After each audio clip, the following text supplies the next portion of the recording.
WXCO 98.9, Wausau's real news and great conversation. Here's your Daily News Roundup.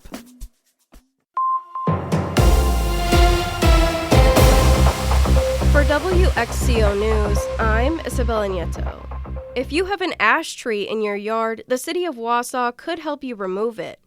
A nearly $500,000 grant from the State Department of Natural Resources is aimed at helping residents in disadvantaged community areas have ash trees removed. City Forester John Cahan spoke at a meeting of the City Parks and Recreation Committee on Monday. This year, I believe there's 146 trees our contractor took down, so that was very helpful. They do stumps and everything. That way, with the trees out, stumps out, trees get planted next spring. Ash trees are native to Wisconsin and are common in local yards and woodlands, and they attract a dangerous invasive species. The emerald ash borer is an insect that tunnels under the bark of ash trees, feeding on the tree's vascular tissues and causing death from the top down. Having the trees removed prevents the spread of the emerald ash borer to other trees. The grant money, which expires in September of 2027, is also aimed at replacing the trees that are taken down. We did plant 970 trees this year, which is obviously a lot more than we normally do. The most we've done in the past is about 530, right in that neighborhood, 525.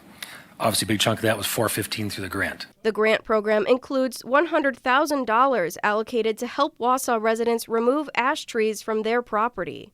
Cahan says they've only spent around half of that. It's been extremely difficult to get people to apply. I'm not exactly sure why. They think there's a catch, there's something to it. There's over $60,000 of that money left. It can pay for the removal of a tree on your property. To find out if you qualify, visit the Marathon County Urban Forestry webpage.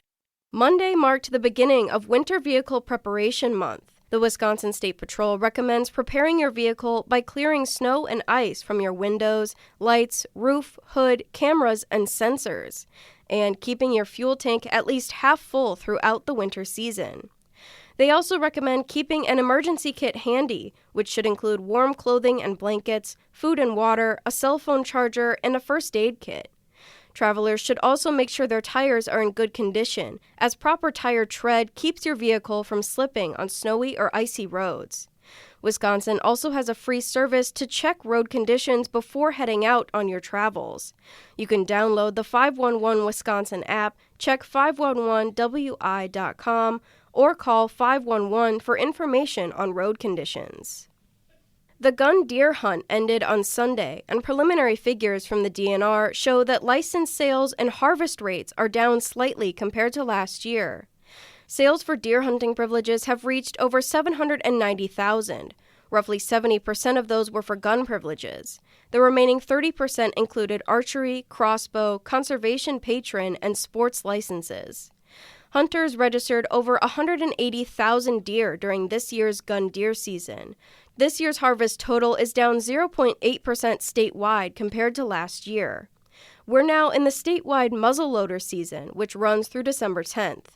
The statewide antlerless-only 4-day hunt begins next Thursday and runs through December 14th. And the antlerless-only holiday hunt in select farmland zone counties runs from December 24th through January 1st. The Wausau Holiday Parade is tomorrow night. Kicking off with a warming party at the Pinery starting at 5 p.m., kids can get free cookies and cocoa and a visit with Santa. The parade route follows Stewart Avenue from Marathon Park to the downtown 400 block. Parade floats will make it to downtown around 7 p.m. According to a community announcement, Wausau Events asks parents to keep kids out of the street and remain on the sidewalks. Candy and other treats will be handed out during the parade. Attendees should bring chairs, blankets, and dress for the cold weather. The Dolly Parton Imagination Library of Marathon County is open for enrollment, a month ahead of schedule. The program provides free, age-appropriate books for children from birth to age 5, delivered to their homes on a monthly basis. The program announced in September a fundraising campaign to raise $30,000 to launch the program next January, with the goal of registering 1,000 children in the first year. Registered children begin receiving books at their home addresses about 8 to 10 weeks after they enroll. Bilingual and Braille books are also available. The first book is always The Little Engine That Could. There is no charge to register or receive the books. You can register online or fill out a form at any Marathon County Library branch location. Law enforcement authorities and financial experts are warning residents to be wary of scams when purchasing gifts for the holiday season. According to FBI data, consumers lost nearly $1 billion in total to non-payment scams, non-delivery scams, and credit card fraud in 2024. Experts are reminding residents to verify that the purchases they're making are legitimate and to try to use payment methods like Apple or Google Pay if they don't know the recipient. Residents should also look out for phishing scams before making an online purchase. I'm Isabella Nieto for WXCO News. A big win for the Bucks. Hi, I'm Mike Clemens with sports. NBA, the Bucks beat the Pistons last night at Fiserv Forum, 113-109. Giannis Antetokounmpo leaving the game early in the first quarter with a strained right calf muscle, taken to a hospital for an MRI. Head coach Doc Rivers asked about an ESPN report saying that Giannis and his agent approached the Bucks to discuss a possible trade. And I want to make it clear for the 50th time, he clearly is not getting the one network for sure. Giannis has never asked to be traded, ever.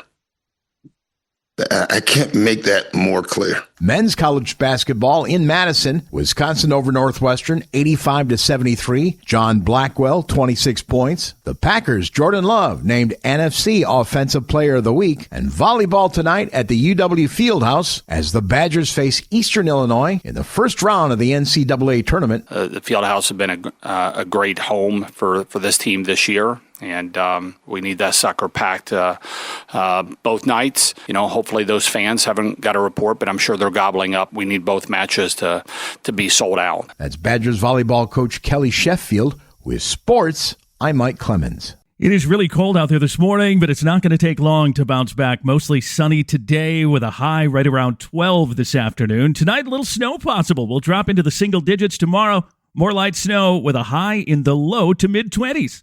I'm meteorologist Sean Cable.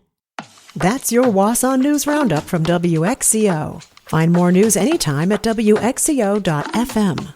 Subscribe to this podcast on Spotify, Apple, or wherever you find your podcasts.